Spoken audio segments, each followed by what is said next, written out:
Hello friends, ఈరోజు 5 పదాలు చిటికలో నేర్చేసుకుందాం. మొదటిది ఓవర్ రైడింగ్, అంటే అధిగమించడం.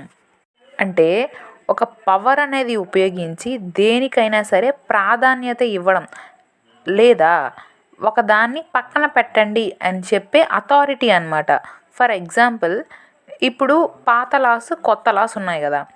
సో ఈ కొత్త లాస్ని ఇప్పటి నుంచి ఫాలో అవ్వండి అంటే, ఇప్పుడు పాత లాస్ ఏం చేశారు అంటే అవి ఫాలో అవ్వడం లేదు కదా.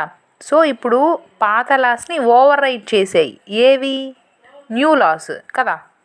సో ఓవర్ రైడింగ్ అంటే అధిగమించడం. రెండవది డిఫార్మిటీ, అంటే వైకల్యం. డిఫార్మిటీ అంటే ఒక పర్మనెంట్ లేదా partial damage, distortion of the body. అంటే ఒక పెద్ద గ్రీవియస్ హార్మ్ చేయడం, దాన్ని డిఫార్మిటీ అని అంటారు. మూడవది డిఫెక్ట్, అంటే లోపం.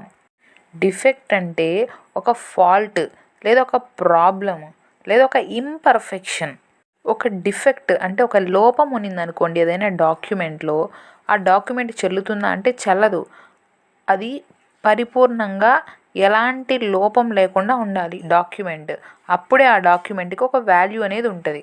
ఇప్పుడు మనం ఒక వస్తువుని కొనాలనుకున్నాం అనుకోండి. సో ఈ వస్తువు ఎవరిది, ఎక్కడి నుంచి వచ్చిందని మనకు ఒక పర్ఫెక్ట్గా ఆ టైటిల్ అనేది తెలియాలి కదా. ఆ టైటిల్లోనే డిఫెక్ట్ ఉన్నిందనుకోండి, మనం ఏం చేస్తాం, ఆలోచిస్తాం అది కొనడానికి. ఇది నిజంగా వీళ్ళదేనా లేకపోతే దొంగ సరుకా, ఇట్లా అనుకుంటాం కదా. సో డిఫెక్ట్ అంటే లోపం. నాలుగవది డిసీజ్, అంటే వ్యాధి. అంటే ఒక ఫిజికల్ ఇంజురీ అన్నమాట. అంటే ఇప్పుడు కొంతమంది కోర్టుకి రాలేకపోతూ ఉండొచ్చు, ఎందుకంటే మాకు హెల్త్ బాగాలేదు, ఈ పలానా డిసీజ్ రావడం వల్ల మేము కోర్టుకి రాలేదు అని చెప్పి కోర్టుకి చెప్పినట్లయితే కోర్టు అవును నిజంగానే వాళ్ళకి ఈ డిసీజ్ వచ్చింది, అందువల్లే వాళ్ళు రాలేదు అని నమ్మశక్యమైనటువంటి ఆధారాలు కోర్టుకి అందించినట్లయితే కోర్టు నమ్ముతుందన్నమాట. ఓకే, వీళ్ళు చెప్పినటువంటి ఎవిడెన్స్లు విశ్వసనీయంగా ఉన్నాయి, వీళ్ళకి ఏదో డిసీజ్ వచ్చింది అందుకే కోర్టుకి రాలేదు అని చెప్పి భావించి వాళ్ళకి మరొక అవకాశం ఇవ్వడానికి అవకాశం ఉంటుంది. సో డిసీజ్ అంటే వ్యాధి. ఐదవది పర్పిచువల్, అంటే శాశ్వతమైన. పర్పిచువల్ అంటే సంథింగ్ దట్ ఈస్ కంటిన్యూయస్ లేదా enduring or lasting without limit.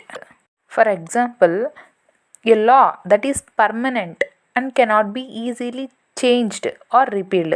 ఒక చట్టం అనేది అది పర్మనెంట్గా ఉంటుంది, దాన్ని సాధారణంగా ఈజీగా చేంజ్ చేయడం కానీ లేదా రద్దు చేయడం కానీ చేయలేం. ఫర్ ఎగ్జాంపుల్, యుఎస్ కాన్స్టిట్యూషన్ అనమాట.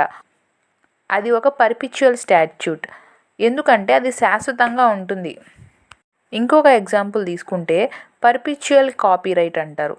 అంటే a copyright that gives someone the right to use the copyright indefinitely. ఈ పర్పిచువల్ అనే పదము లాటిన్ ఫ్రేజ్ పర్పెటమ్ నుంచి వచ్చింది. అదొక బబ్లికల్ ఫ్రేజ్. దాని అర్థం ఏంటంటే రెఫరింగ్ టు గాడ్స్ ఎటర్నల్ కంటిన్యూయన్స్. అంటే దేవునికి అంతం ఉండదు, శాశ్వతంగా దేవుడు ఉంటాడు అని చెప్పే అర్థాన్ని బేస్ చేసుకొని ఈ పర్పిచువల్ అనే పదము ఉద్భవించింది. మీకు ఈ పదాలు నచ్చినట్లయితే లైక్ కొట్టి షేర్ చేసి సబ్స్క్రైబ్ చేసుకోండి. ఇలా రోజు 5 పదాలు రావడం జరుగుతుంది. ఒక్కసారిగా అన్ని పదాలు నేర్చుకోవాలంటే కష్టము.